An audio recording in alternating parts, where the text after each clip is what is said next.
Well, good morning, everybody. It is November the 15th, 2017. I'm Cindy K. Courier.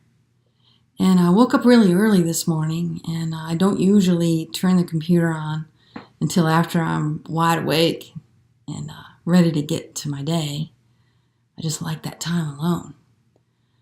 But this morning was different. I powered up the laptop, and what I saw surprised me a little bit. It's an article from fort-russ.com.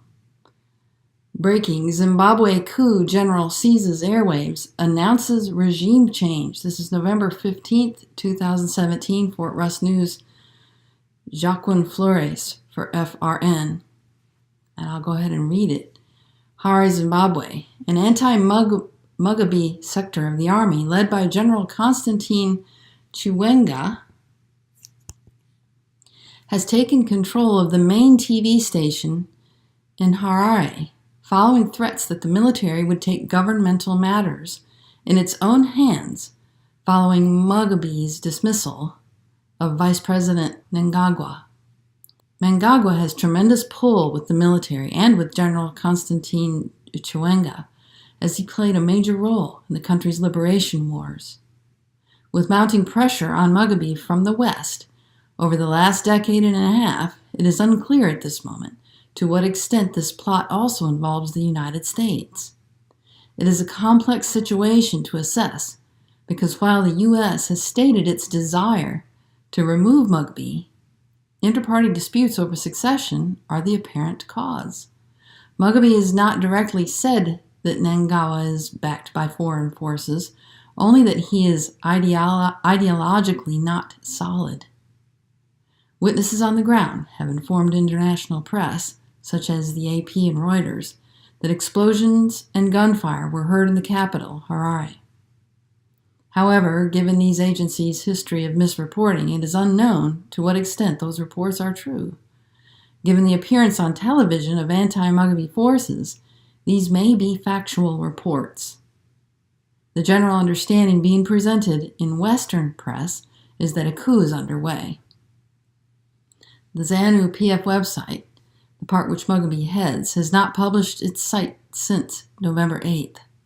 We have not found any access to other official information online from the Mugabe side of these events. On November 8th, explaining the internal party struggle Mugabe said last, President Mugabe said he had knowledge of the shenanigans that were being organized. As Amai stood to address, I heard sounds, people booing. When he rose to greet the crowd, the same people were jubilant. President Mugabe has told the gathering here that he has known for some time of the plots by his beleaguered former deputy.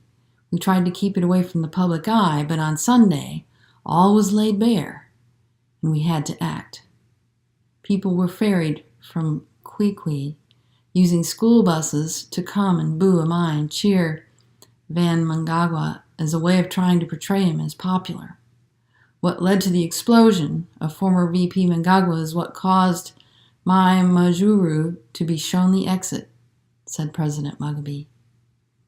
Majuru, according to President Mugabe, wanted to compete with him, but Mnangagwa played the loyalty card, yet scheming and aligning people for future takeover. He would mislead people, and if what he told them does not come to fruition, he would conjure up other lies again. People were told that I would retire in March, but I did not. Upon realizing that I wasn't, he started to consult traditional healers on when I was going to die. At some point, he was told that he would die first, before me. This goes on, and I'm going to let you read it on your own. I'll put the link in the description box, but the bottom line is there appears to be a coup happening in Zimbabwe. What do we know about this? Well, we know that in a report that came out September 29th, 2017, on news24.com, the headline says Mugabe had strength to fight Trump because of his wife Grace, says VP Mnangagwa. I'll go ahead and read some of that. Harare, Zimbabwean Vice President Emerson Mnangagwa has reportedly thanked President Robert Mugabe's wife Grace for being the strength behind his boss. We want to thank our mother Grace. She's the one who cooks and ensures that everything with our president is in good order. When he went out to speak at the UN, he was well fed by my mother and well supported. That's why he had strength to fight U.S. President Donald Trump, Mnangagwa was quoted as saying. According to News Today, Mnangagwa said this at the Harare International Airport, where he welcomed Mugabe back from the United Nations General Assembly in New York on Monday. Mugabe did not mince words at the United Nations last week about Trump, mocking the U.S. president as giant gold Goliath. Addressing the UN General Assembly, where reproaches of other leaders are generally less personal in tone, the 93-year-old veteran leader took Trump to task both on policy and appearance. Are we having a return of Goliath to our midst? Some of us were, Mugabe said, pausing for emphasis, embarrassed if not frightened by what appeared to be the return of the biblical giant gold Goliath. Are we having a return of Goliath to our midst, who threatens the extinction of other countries, he asked, triggering applause in the hall as two junior U.S. diplomats listened expressionless. And may I say to the United States President, Mr. Trump, please blow your trumpet. Blow your trumpet in a musical way towards the values of unity, peace, cooperation, togetherness, dialogue, which we have always stood for, and which are well writ in our very sacred document, the Charter of the United Nations. And Trump stunned longtime UN watchers on Tuesday by threatening from the podium to totally destroy North Korea, describing its leader, Kim Jong-un, as Rocket Man. And here's a report that was posted yesterday. All right, 7:30, welcome back, and let's take a look at your headlines. Breaking news this morning, unconfirmed reports are coming through that Zimbabwean President Robert Mugabe and members of his family have been placed under house arrest. Zimbabwe's military has also detained Finance Minister Ignatius Chombo after seizing power in an attempt to root out criminals. Chombo was a leading member of the so-called G40 faction of the ruling ZANU-PF party. That, of course, that's being led by Mugabe's wife, Grace. It's believed that other ministers have also been placed under arrest. The SABC is looking into this to confirm further details. Our reporter is there, Efet Musekiwa. He will be keeping us up to date with the latest. So we were told that when Trump returned to the United States this week, the world would be a very different place. And that seems to be being borne out. My question is, what do we know about this? You know, the president of the United States Corporation, which most of the people watching this video support with tax dollars and voting and participation, we're supporting big changes without really knowing what big changes those were.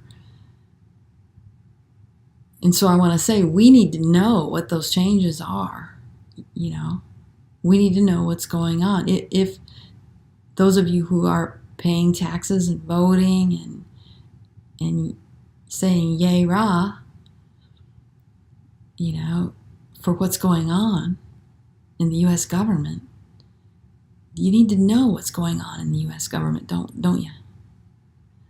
The option is the law of the land. Go to AmericanLawOfTheLand.com homepage. There's a button there that says Law of the Land Handbook. Download that and read all of it. Put your biases aside. Put all of your opinions and belief systems aside and read that thing. The whole, 36 pages? I'm not sure. Read all of it. Digest it. Make a study of it. Discuss it with your friends. I'm not saying agree with it. I'm saying study it. Decide what it's about. Because it provides an option to what looks like could be a potential military takeover. What, of the world? I don't know. You decide.